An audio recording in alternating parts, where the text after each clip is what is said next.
A crucificação.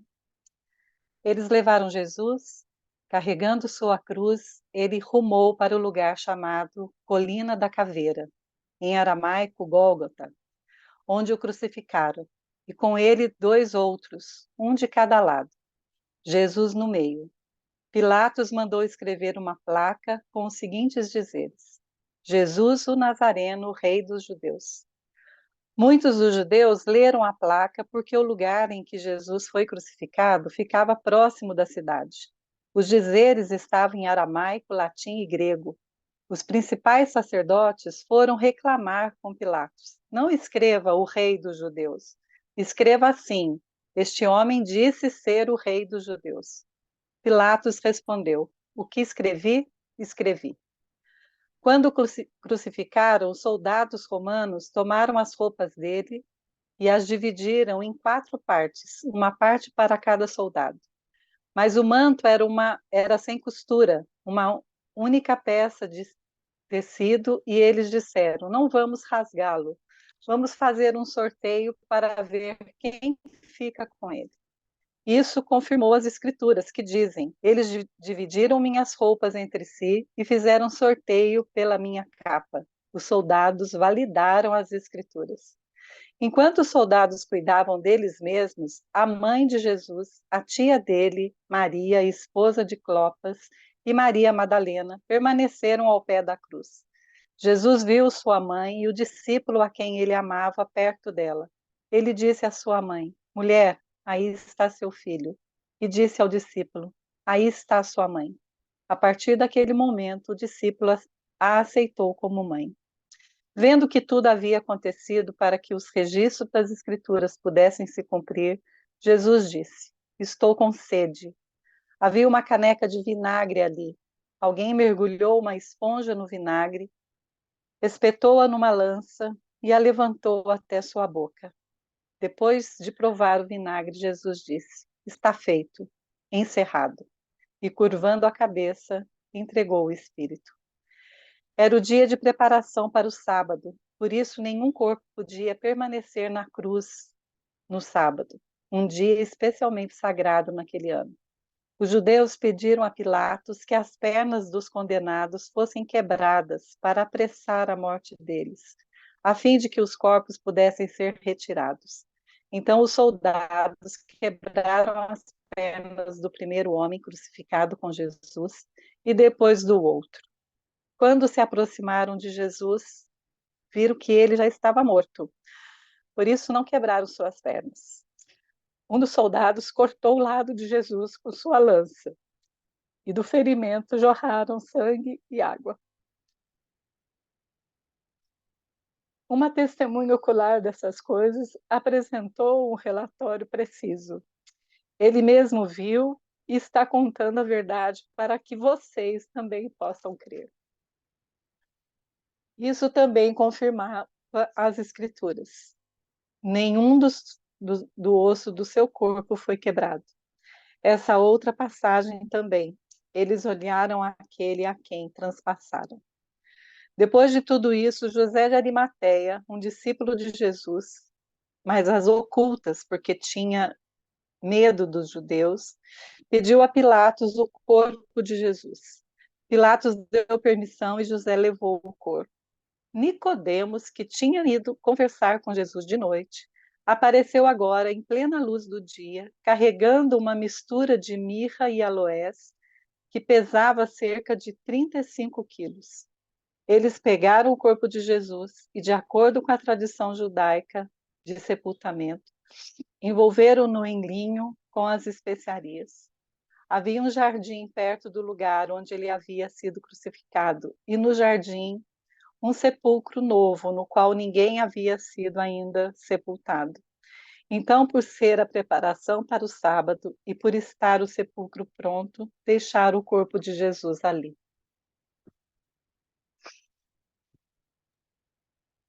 Amém. Amém, Jesus. Amém. Eu queria que vocês pensassem uma coisa aí. Diante da história que Deus escreveu, que Deus está escrevendo, né? Que Deus já escreveu para nós. Que lugar Jesus e essa história escrita ocupa na nossa vida, né? A impressão que eu tenho quando eu leio esses judeus quebra logo as pernas deles, para que passe logo, porque a gente tem coisa mais importante para fazer, que é a preparação do sábado, né? Mal sabia eles diante de qual história eles estavam, né? Então, que tipo de atitude nossa hoje parece com essas atitudes desses judeus? Vamos fazer logo, vamos quebrar logo a perna, tem que morrer, que morra logo, para que eu possa continuar fazendo as minhas atividades deste sábado, que é tão especial, porque é uma preparação para a Páscoa, né? Que lugar essa história de Jesus ocupa na nossa vida, para que a gente pare tudo, como parou Maria, como parou a outra Maria, né, esposa de Cleopas, a Maria Madalena, como parou João, testemunho ocular, que fala que era testemunho ocular, né? Que lugar ocupa essa grande transformação no mundo, e quando a gente é esses discípulos amados que param para observar, para verificar, e quando a gente é esse sacerdote que fala, quebra logo as pernas, vamos fazer desse jeito mesmo, porque a gente tem coisa mais importante para fazer, né? Foi, acho que a coisa que mais me chamou a atenção nesse trecho aí todo, foi qual a importância que eu ando dando para Jesus na minha vida. Se eu estou como os sacerdotes ou se eu estou como discípulo, acompanhando com tristeza, né? Porque eles estavam tristes, mas também com esperança, né? Vendo as promessas que Davi tinha feito lá, as profecias que Davi tinha feito lá atrás, vendo essas profecias se cumprirem, né? E aí, como é que nós estamos com isso?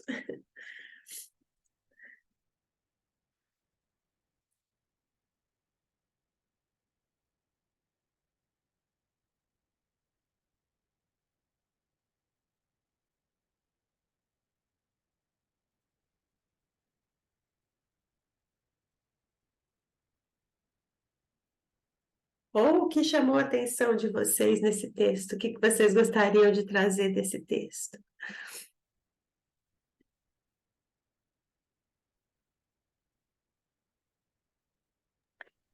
Então, quando eu leio em qualquer dos evangelhos, né, falando sobre a crucificação de Jesus, eu fico pensando todo aquele povo que estava seguindo Jesus, que estava envolvido e querendo aclamá-lo como rei, etc. Onde eles estavam?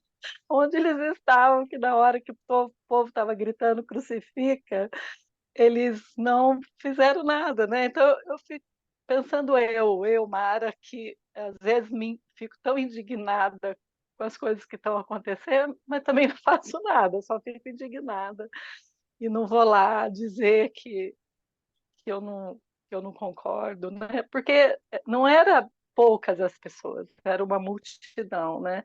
E aí tem tantas outras coisas, né, que me levam a ficar tão entristecido de pensar que nós, como igreja, né, nos calamos, deixa as pessoas gritar, crucifica, deixa falar que não é nada disso, que isso aí é coisa ultrapassada, e a gente ficar, né, Mara. E essa coisa também que você trouxe, Edith, também me chamou a atenção, assim, né? Eles queriam cumprir um ritual que era tão importante para eles, que era a preparação, né, do sábado, e ninguém se deu conta, né? Ninguém que estavam matando simplesmente a pessoa mais importante, né? Interessante, que era por causa da religião mesmo que eles queriam que a coisa fosse apressada. É. O interessante também que a nossa pequenez diante das dificuldades e da história que Deus escreveu, porque vamos imaginar, se todos aqueles que estavam ali ao lado, como você questionou, né? Cadê onde estavam aquela multidão que não fez nada, né? Aquela multidão, ela foi calada pelo próprio Deus. Porque era parte dessa... eu estava falando para as meninas no começo que eu estava lendo o Salmo 22, né? Que é o salmo que mais faz referência a esse texto, né? E sempre li o Salmo 22 como um salmo muito triste, de muita angústia, né? Porque Davi fala dessa busca, onde Davi já começa falando, Deus meu, porque me abandonaste, né? Como Marcos e Mateus falam, né? Que Jesus disse durante esse período, né? João, Lucas não fala, mas Mateus e Marcos falam. Então dá a impressão que é um salmo de muita angústia, né? Mas hoje eu estava observando o subtítulo do Salmo 22, ele fala assim, para ser cantado com a melodia à corça da manhã. E eu fui buscar o que era essa melodia, se tinha algum outro salmo, e a referência que eu achei tão interessante, eu já tinha visto sobre a corça, mas o texto que eu li, ele fala assim, que essa expressão, a corça da manhã, o anseio da corça pela manhã, assim como de muitos animais, é buscar a água, né? É como a gente acorda morrendo de sede, então a gente já acorda tomando água, né? E isso não é um sinal de ruim, é um sinal de sede, de um desconforto, mas para uma busca. E ele fala que essa expressão da corça da manhã é uma busca pela presença de Deus. Né? Quando eu olho todo esse texto, que eu vejo que tudo aqui, nossa, quantas referências ele fala para que se cumprisse a profecia, né? Eles dividiram as roupas, como estava escrito. Depois ele fala também para cumprir a profecia, Jesus pediu água, eles deram vinagre. Quer dizer, tudo aquilo que tinha sido visto lá atrás, né? Estava se cumprindo. Então, quando eu vejo também esse lado, eu vejo que a nossa pequenez não é em mudar a história ou nos posicionar ou fazer alguma coisa. Esse é o nosso anseio, mas não é o nosso papel. Porque quem vai mudar, quem escreveu, ou não vai mudar aquilo que escreveu, é Deus.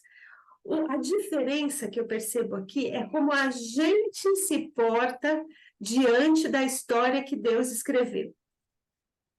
Eu acho que essa é a chave, porque a gente não tem força, nem a igreja toda, nem todo o planeta tem força para mudar aquilo que Deus escreveu.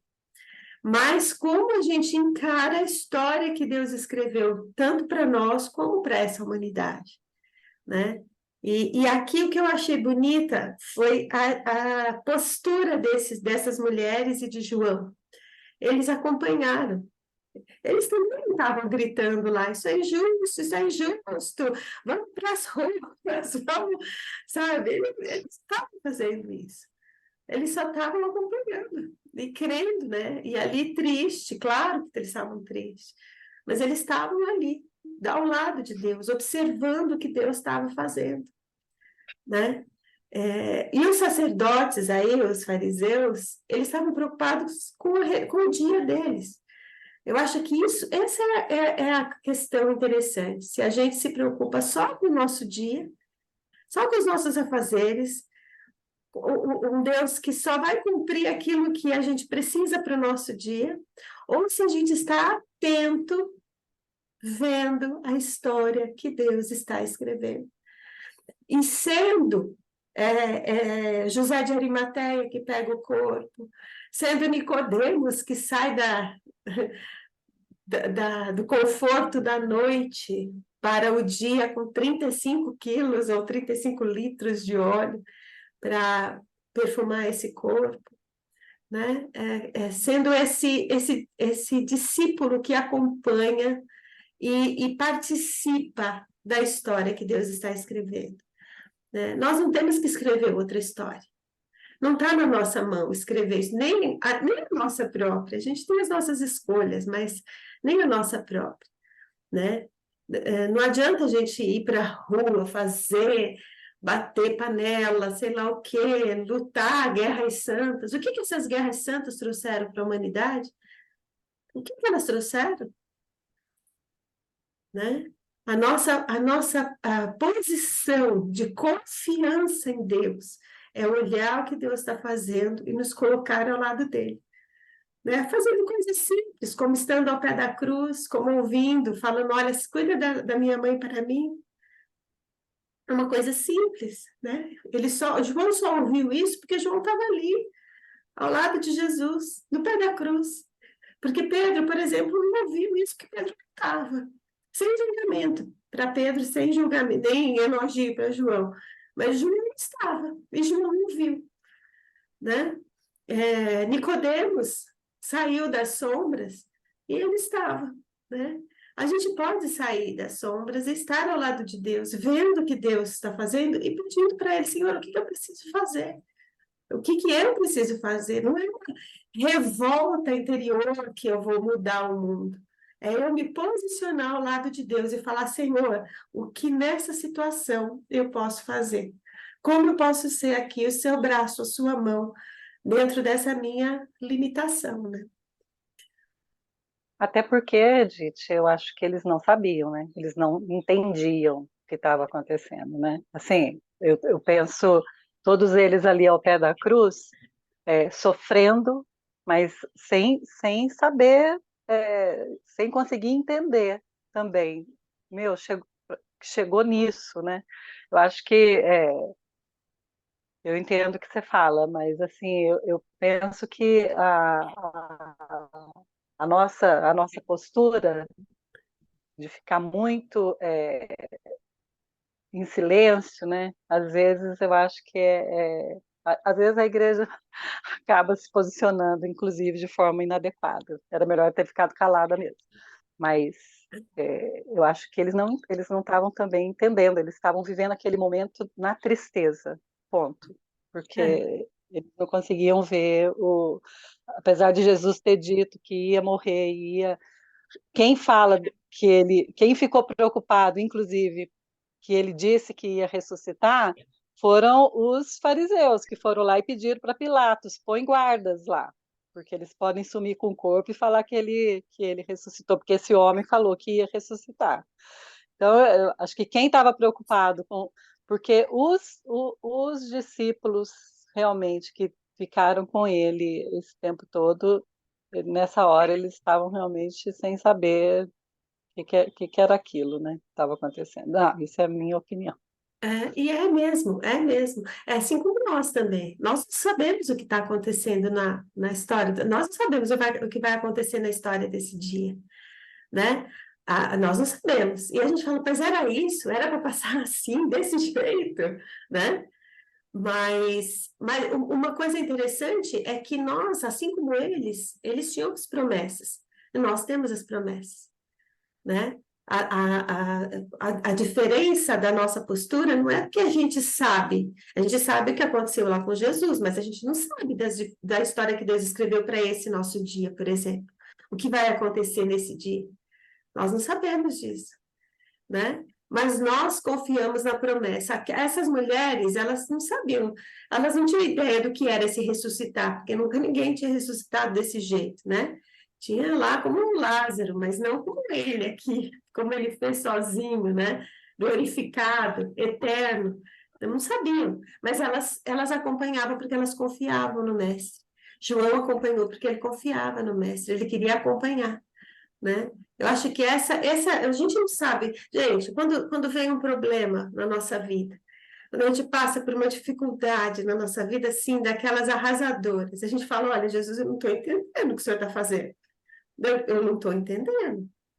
Não estou. O senhor me ajuda, né? A diferença entre o fariseu e o discípulo é que o fariseu dá importância, perdão, o discípulo dá importância e quer ouvir o que o mestre está dizendo e continua confiando ali. Fica do lado sem saber o que fazer, mas ele está ali. O fariseu não, o fariseu ele se importa com o dia dele, com as coisas dele, ele julga, já fala, isso aí não presta mesmo, quebra logo as pernas, vamos tocar em frente, porque a minha Páscoa é mais importante. Né? É essa postura, né, diante da crucificação, que eu acho que serve muito de lição para a nossa vida. Né? A gente está lamentando, a gente está... Como é que a gente está diante das crucificações que aparecem, né? Das histórias difíceis que Deus colocou no enredo da nossa vida?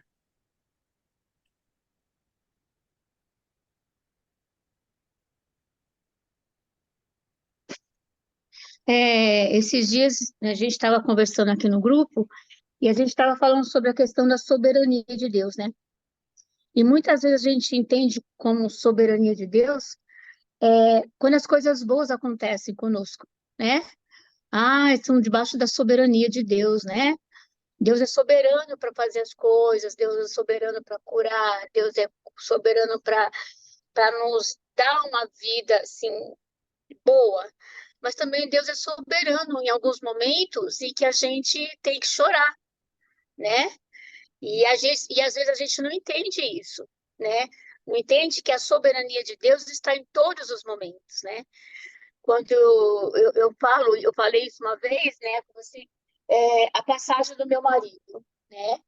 Existiu a soberania de Deus nisso, porque chegou o ponto, né, em que o plano de Deus para a vida do meu marido já tinha se encerrado, então era hora dele se retirar da situação, né, que estava acontecendo.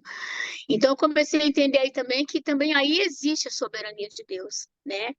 Então as pessoas às vezes não entendem e pensam sobre a questão dos acontecimentos que estão debaixo da soberania de Deus, só são aqueles acontecimentos que nos agradam. Mas às vezes Deus tem um propósito também em acontecimentos que não são tão alegres para nós, mas que servem de lição para nossas vidas, para que a gente entenda que Deus é soberano em todas as coisas, né? Eu estava pesquisando aqui sobre essa questão da crucificação, né? Você não vê no Velho Testamento, né, nada sobre crucificação, né? A crucificação ela vai surgir 200 anos antes de Cristo, né, nas guerras púnicas, né? Mas antes da crucificação, desse movimento de crucificação existir, já existia a soberania de Deus e já sabia que isso ia acontecer, né? Então, Deus está muito além daquilo que a gente possa imaginar. Está trabalhando lá na frente, né? E muitas vezes a gente fica só no aqui e agora, né? O que está acontecendo aqui agora. Eu acho que às vezes, penso eu, que os discípulos também pensavam dessa forma, né? Tanto é que só ficou João, né? Os outros, todos foram embora, porque não conseguiam ver além daquilo que Jesus tinha falado e daquilo que Deus ia fazer na vida de todos que estavam ali reunidos. É muito bom essa reflexão da soberania de Deus, muito boa, né? A gente pensar nisso, porque eu ouvi uma mensagem que falava sobre Eclesiastes 3, né? E ela falava sobre há tempo de abraçar, há tempo de afastar-se de abraçar, há tempo disso, há tempo daquilo, que a gente acha que são só os tempos, mas a reflexão mais legal dessa pastor, foi o pastor Samuel que fez. Ele fala assim que o que Salomão, né, o pregador está dizendo ali, é que na vida a gente vai ter de tudo isso. Na vida a gente vai ter de altos e baixos, de coisas opostas e diferentes. Na vida a gente vai ter, não adianta você falar, eu sou cristão, então eu vou ter tal coisa, né? Não, na vida de todos nós estamos assim, debaixo do sol, nós estamos todos no mesmo barco, né? Até estão brincando aí, falando que a gente está no mesmo mar, mas em barcos diferentes, né? Já ouviram isso? Eu achei interessante, mas na verdade, nós estamos diante das mesmas intempéries, né? Das mesmas dificuldades, né? E entender a soberania de Deus quando eu sou abençoado, a grandeza de Deus, quando eu sou abençoado por Deus, é gostoso, né? Quando a minha oração é respondida, talvez até porque eu me sinta grande junto com Ele, né? Mas entender a soberania de Deus quando ele diz os dias dessa pessoa acabou, e a gente não quer que acabe. E aí a gente fala, mas eu orei, mas eu disse, mas eu pedi, né? Então, realmente, Edna, é uma reflexão linda essa, né? A soberania de Deus. É isso que Jesus ensina, essa é a nossa identidade em Deus. É saber que Ele é Deus e eu não sou Deus, né? Que eu só preciso estar atenta para saber o que Ele quer que eu faça, né? Quem mais? Vocês estão quietinhas aí? Vamos lá? A Císera, depois que acaba, ela fala, eu ia dizer isso, eu ia dizer aquilo, mas ela não disse. Então vai lá, Císera, diga.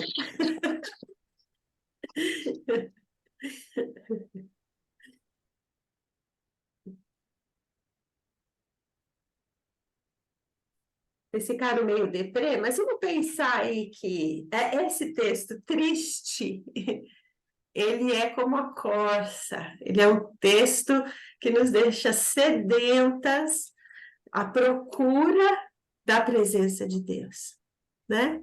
Então, isso não é um texto triste, é um texto de esperança. A morte de Sim. Jesus nos demonstra o centro da esperança humana em toda a história, né? Uhum. É nesse centro de esperança que a gente deve residir. Sim. É interessante porque a gente vê, como você sempre fala, as personagens, né, que fazem parte desse quadro do nosso texto de hoje, e você vê como cada um reage diante de um fato, né? Tínhamos aqui o cumprimento, Jesus já tinha anunciado que isso ia acontecer, mas eles não tinham entendido, né, que o templo ia ser destruído, ia ser reconstruído em 3 dias, né? Então, assim, não havia na cabeça deles, tanto que alguns nem estavam, Pedro já havia negado, né, essa coisa dessa esperança de que, sim, ele ia morrer, o que seria essa ressurreição. Então, quando você está diante do fato, naquele momento, você não tem a dimensão da soberania de Deus, como falou Edna. Eu estou estudando o livro de Ruth, que eu vou ministrar sábado sobre a história de Ruth. No plano da redenção, você vê que o plano da redenção ele está presente em toda a história bíblica. E aqui era o cumprimento dessa redenção. Só que quando você está vivendo o fato, você não consegue enxergar o que vai além do fato. E nós, hoje, podemos enxergar isso que aconteceu aqui, porque nós vivemos o depois. Então, eu acho que na nossa vida acontece isso também. E aqui você vê o soldado. Pilatos lavou as mãos, tchau. Os soldados se apressaram, porque era sexta, tinham que terminar o serviço para poder se preparar para a Páscoa no sábado. Os discípulos, cada um reagiu de um jeito. Os que ficaram aos pés da cruz ainda puderam estar mais tempo com Jesus. Então, quando a gente está aos pés da cruz, ainda que seja para um momento de sofrimento, de dificuldade, de lançar as cargas, nós vamos ouvir Jesus.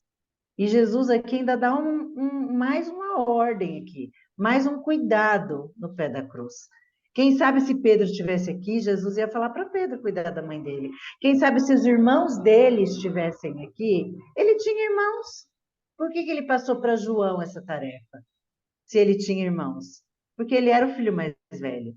E ele passa essa responsabilidade. Ele não vai deixar a mãe dele desamparada, né? Então, eu acho isso interessante, a postura de cada um diante de um quadro, né? Diante de uma situação, né? E aí depois vem José e Nicodemos para pegar o corpo, né? Então, os personagens também nos falam muito diante da cena, né? E eu acho que é tempo da gente pensar em qual lugar a gente também está, como já foi aqui tão refletido, né? Se a gente está aos pés da cruz, se a gente está longe, vendo de longe, se a gente já saiu, já negou, já saiu correndo, se a gente quer quebrar as pernas, acabar rápido o negócio, e vamos partir para a próxima, deixa esse aí, enterra logo esse problema, enterra logo essa situação, mas não resolve, né? Então, eu estou aqui também refletindo sobre esses personagens. E aquele que enfiou a lança também, né? Para ver se acabava mais rápido. E se chocou com o que ele viu, né? Naquele filme Em Defesa, Paixão de... eu acho que é Em Defesa de Não, desculpa. Cristo, que ele está pesquisando, né? O Em rapaz está defesa de pesquisando. Cristo. Ele Defesa fala, da fé, né? Acho que é. tem Em Defesa da Fé, Em Defesa de Cristo, ele tem uma série, mas eu Ah, tá. acho que o filme chama Ah, é uma série, é verdade. Acho que o filme chama Em Defesa de Cristo, né? E ele fala que quando ele viu isso, água e sangue, as provas científicas, né, de que quando fura, e sai água e sangue, o que fez o corpo morrer, né? Então ele é bem interessante, vale a pena assistir essa cena, assim, eu me Já lembrei assisti, dele falando. Agora, o Eu bacana é que a assisti gente também. pode mudar de atitude. Eu acho que ter colocado a história de José de Arimateia e principalmente a história de Nicodemos, quando João fala que Nicodemos foi aquele que foi à noite e agora ele fala que em pleno dia ele foi com tanta com peso, né? Porque ninguém sai com 35 José, quilos sozinho, né? Ele sai com alguém, ele tá, né? E ele fala que, e parece que tudo era tão assim confortável, entre aspas, tão já da logística do lugar, tinha um túmulo perto, então eles colocaram ali, mas isso é como a leitura de quem está vivendo, da testemunha ocular, é a leitura dela, mas você pensar que ele foi colocado num túmulo novo, como havia promessa, foram divididas as roupas, como havia promessa, não foram divididas todas, uma parte foi sorteada, como havia profecia. Você pensar como, eu fico imaginando assim, é como se uma pessoa pensasse um filme e escrevesse. Quando a gente lê um livro e depois assiste o filme que alguém fez daquele livro, na hora que a gente lê, a gente imagina diferente os personagens, né? O rosto, a cena. Às vezes a gente até vai ler e falar, mas eu acho que eu não faria assim, ou eu não chamaria esse ator para essa personagem, né? Mas eu acho que é mais ou menos isso, né? Tinha toda a promessa feita, mas quando está se cumprindo ali, é diferente, porque é a leitura, né, diferente daquilo que está acontecendo. Mas legal da gente perceber que Nicodemos pode mudar de atitude. Ele pode sair de dia, né? Tudo bem, a gente também tem hora que a gente quer estar diante de Deus à noite, mas tem os momentos em que ele vem e que a gente pode testemunhar, e Nicodemos testemunhou aqui. Mais adiante a gente vai ver que ele testemunhou de novo, né? Então, a gente pode mudar de atitude, a gente pode escolher uma atitude diferente. Se durante a nossa vida a gente fez algumas escolhas que a gente se arrepende, tudo bem, né? A gente pode mudar essas atitudes a gente pode se posicionar perto da cruz e perto de Deus a qualquer momento. Perto está o Senhor, né? Daqueles que o buscam. Existe muita esperança nesse texto, muita esperança no relato de João, né?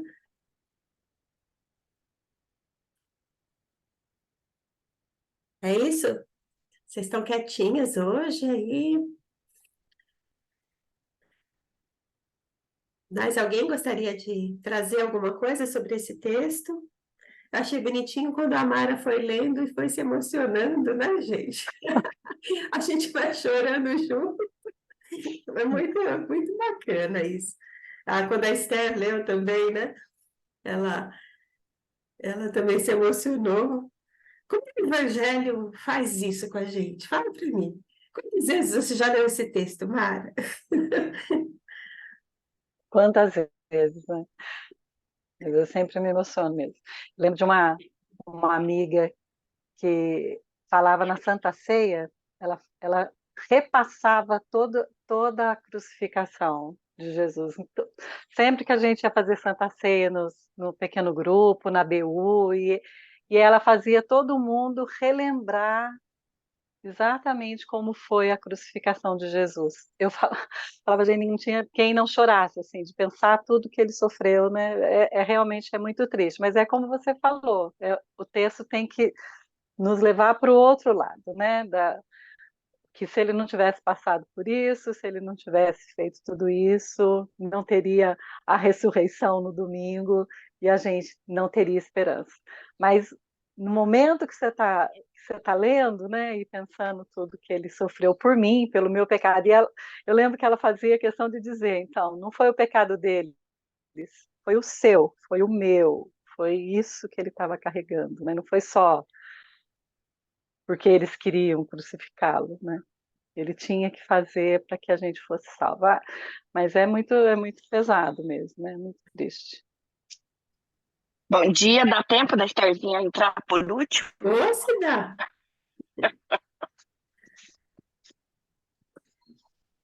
Não dá. Dá sim, pode falar, Esther.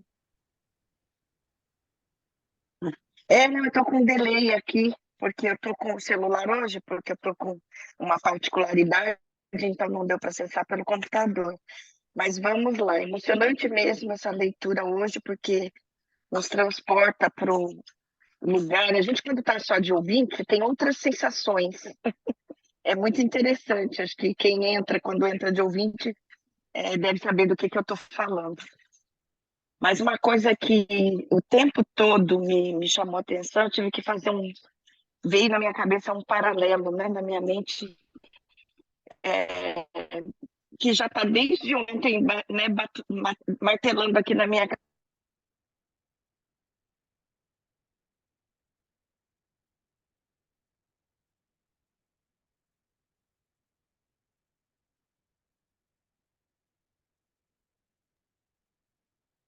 Deu uma travada aí, Esther.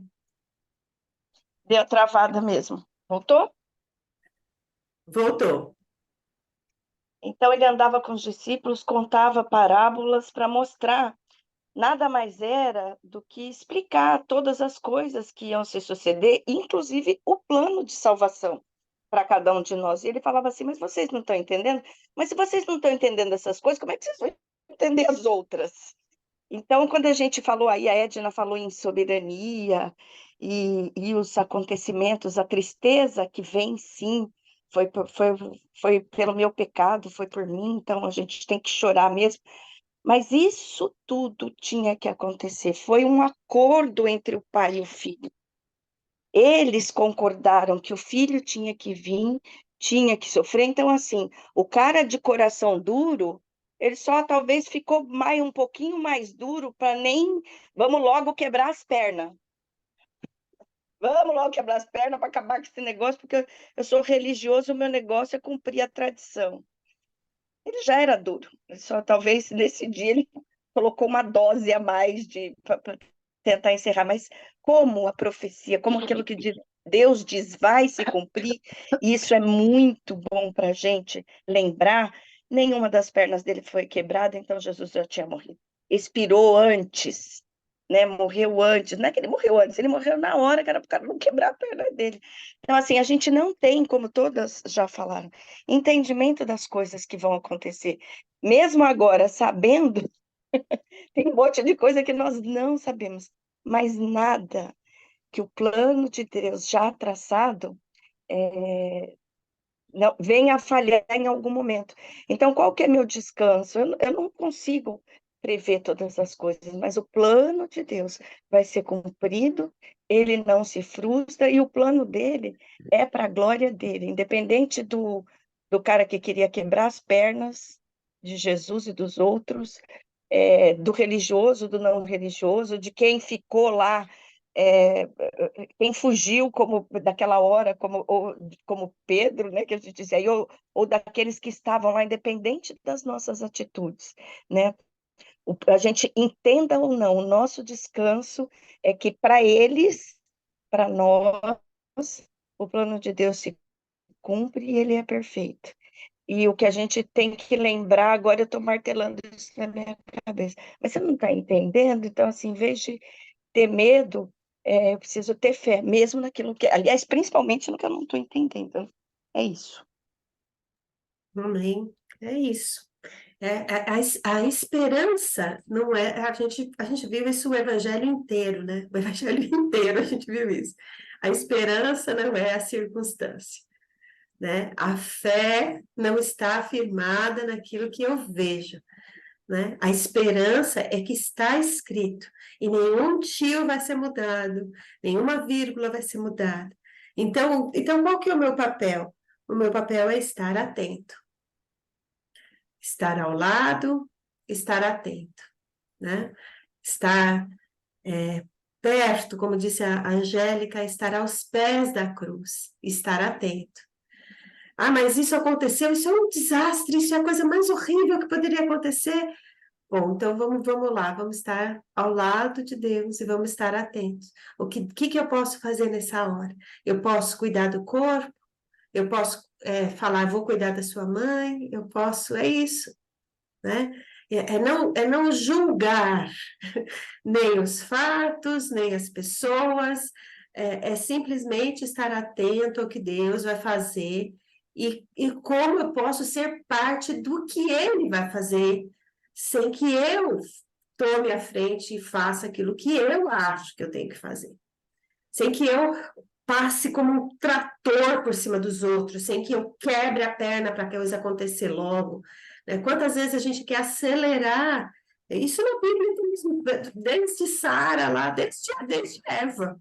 Nós queremos acelerar as coisas, nós queremos ser como Deus, né? E a gente atropela, né? A gente fala mais do que devia, a gente julga muito mais do que a gente não devia julgar nada, né?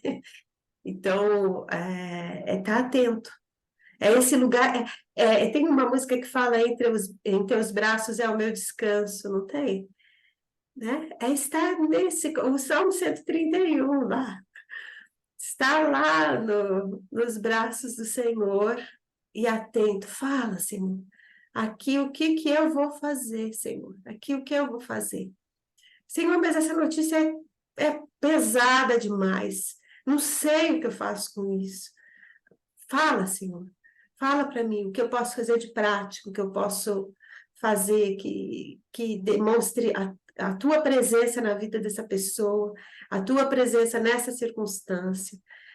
Faça, Senhor, que eu use os meus braços, a minha voz, os meus recursos para socorrer como o Senhor socorreria. Para fazer como o Senhor faria, para enfrentar como o Senhor enfrentaria. Porque tem hora que eu tenho que enfrentar também, né? Mas que seja do seu jeito, Senhor, e não do meu, né? É uma mensagem de muita esperança, a morte de Jesus, porque é lá no centro da história, é o centro, né? Porque foi a partir dela que nós ganhamos a vida eterna. Foi a partir do cumprimento dessa promessa que nós podemos estar hoje na presença de Deus falando, Senhor, eu quero que o Senhor fale comigo. Nós somos adotados como filhos, nós recebemos o dom, o selo do Espírito Santo, tudo por causa disso. Então, isso não é uma mensagem triste, isso não é. É um sofrimento, assim como todas nós passamos por sofrimentos nas nossas vidas, né? Mas o sofrimento na nossa vida não é desesperança. O sofrimento da nossa vida é renovação de votos com o Senhor. É dizer, eu escolho, Senhor, continuar ao seu lado. Eu escolho ouvir a sua voz. É como Cristo e a igreja não é o casamento, é como o casamento. Né? Nos dias, eu lembro um amigo meu falava, é uma delícia casar, o difícil é ficar casado, né? Porque quando a gente casa, a gente está com vestido de noiva, a gente está maquiada, o marido está arrumado, né? Mas é no dia a dia que a gente escolhe, fala, não, eu vou continuar do seu lado. É nessas dificuldades que a gente escolhe, fala, não, prefiro ficar do seu lado. Essa é a escolha nossa aqui. Senhor, eu não estou entendendo, mas eu prefiro ficar do seu lado. Amém. Amém. Edith, dá tempo para eu falar algo rapidinho? Tá. Bom, é maravilhoso ouvir vocês, mulheres sábias. Mas esse texto, gente, a gente for analisar não só esse texto, mas toda a palavra, olha o privilégio que nós temos e as vantagens, né? Hoje nós temos, além da nossa fé, porque nós cremos na palavra, nós temos a palavra que nos instrui, que nos ensina, né?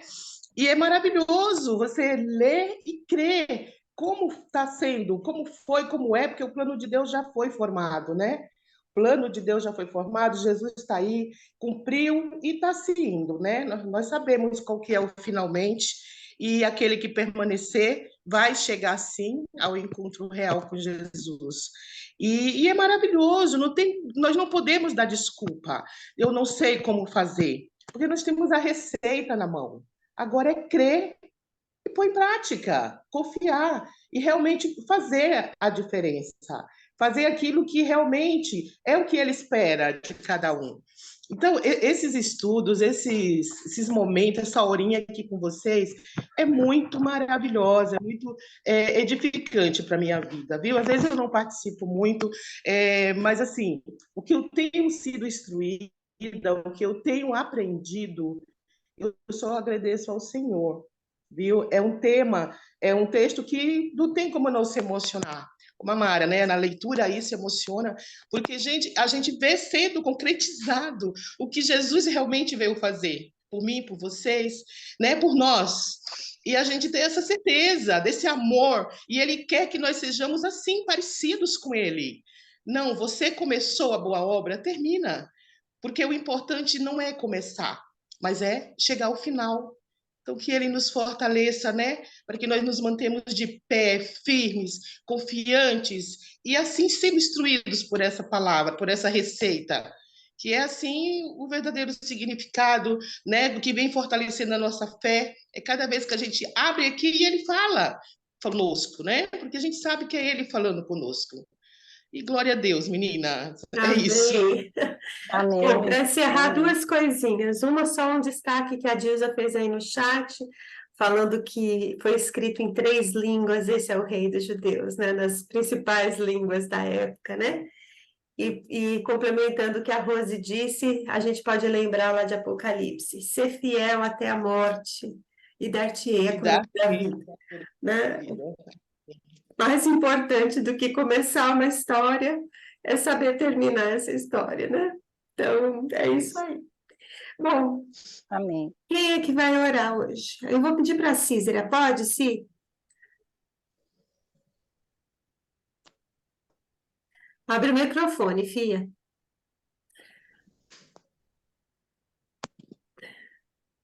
Não está podendo abrir? Ah, Olha, abriu. Só antes de orar, deixa eu só falar uma coisa aqui. A gente fala que eu sempre seguro, né? Eu não vou segurar, não. Vou falar. Eu, se fosse pensando hoje, hoje esse texto me jogou mais no time da Mara, sabe? A minha indignação de ver todo mundo em silêncio. E depois eu comecei a refletir algumas coisas e pensei nesses personagens que acompanharam Jesus até o fim. E uma coisa que Deus ministrou ao meu coração é que a gente muitas vezes é condicionado a viver situações que a gente não gostaria de viver, como esses personagens, como as Marias e como João. Eles foram condicionados a viver aquilo, porque eles entenderam um pouquinho a mais mesmo, entenderam no sentido de que Deus é, Jesus é, e eu vou ficar aqui. Eu vou até o fim. Então eu vou ficar aqui. Mas, no mesmo tempo, Jesus me mostrou uma coisa que eles conseguiram. É sair dessa condição de tristeza que eles estavam vivendo ali para estar num lugar que era aos pés de Jesus. E quantas vezes a gente precisa fazer isso, gente? Deixar o nosso estado a nossa condição, o nosso estado de tristeza, de lamúria, de indignação. Eu me indignei esse final de semana com essa festa do Halloween, que vocês não têm nem ideia. Como eu me indignei. O Natal está morrendo, o que se celebra a vida, e o que celebra a morte está ganhando força aqui no Brasil, né? Então, isso me deixou E aí o Senhor falou, Cícera, você precisa sair dessa condição, que você se colocou nesse lugar, de viver essas condições e viver em mim, que é o lugar. Então, gente, esses personagens escolheram, e não foi diferente com quem saiu depois lá da escuridão e foi para a luz. Ele deixou o lugar. Ele viveu condicionado durante algum tempo. Depois ele falou, não, eu vou para um lugar seguro. O único lugar seguro que a gente tem é Jesus. Não tem outro jeito. Nem que às vezes as condições nos empurrem para outro lugar. Não, vamos voltar. Vamos sair do nosso condicionamento e ir para o lugar seguro que é Jesus, né? Mas eu estava no mesmo lugarzinho que a Mara, indignada. Falei, onde está esses milhões de crentes aqui do Brasil? Aonde estão essas igrejas daqui do Brasil? Aonde está? Né? Era a minha pergunta. E aí Jesus falou, sai desse lugarzinho aí, vai para os meus pés, que é melhor. Tá bom, meninos? Jesus, muito obrigado. Muito obrigado pela tua palavra ministrada ao nosso coração. Muito obrigado pela palavra de esperança lançado nas nossas vidas mais uma vez.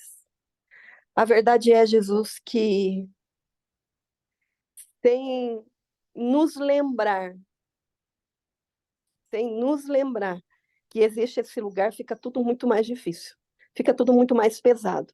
Mas quando a gente se lembra que nós estamos guardados no Senhor, a gente consegue viver todas as coisas que o Senhor escreveu para que a gente vivesse. A única coisa que eu peço para as nossas vidas, Jesus, é que o teu entendimento gere algo em nós, Jesus, que nós passamos a viver aquilo que foi gerado em nós através do entendimento da tua palavra. Esse é o meu desejo, Jesus, para mim e para minhas irmãs.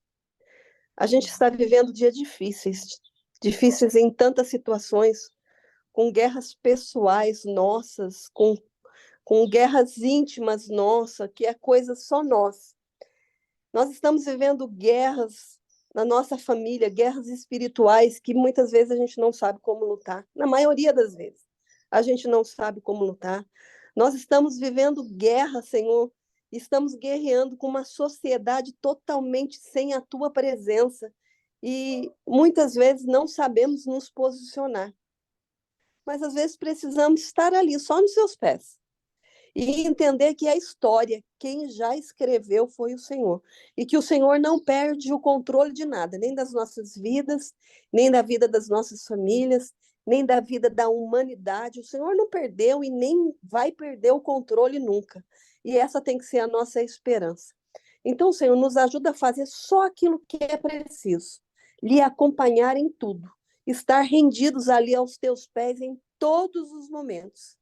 E os momentos, Senhor, que as situações nos impulsionam a correr, a fugir, ou a falar, ou a gritar. Se essa não é a tua vontade, Senhor, nos faça só nos render ao Senhor, que isso é o mais importante nas nossas vidas. Pai, em nome de Jesus, eu oro e deixo as nossas vidas no teu altar para a tua glória, Pai, em nome de Jesus. Amém. Amém, Senhor, amém.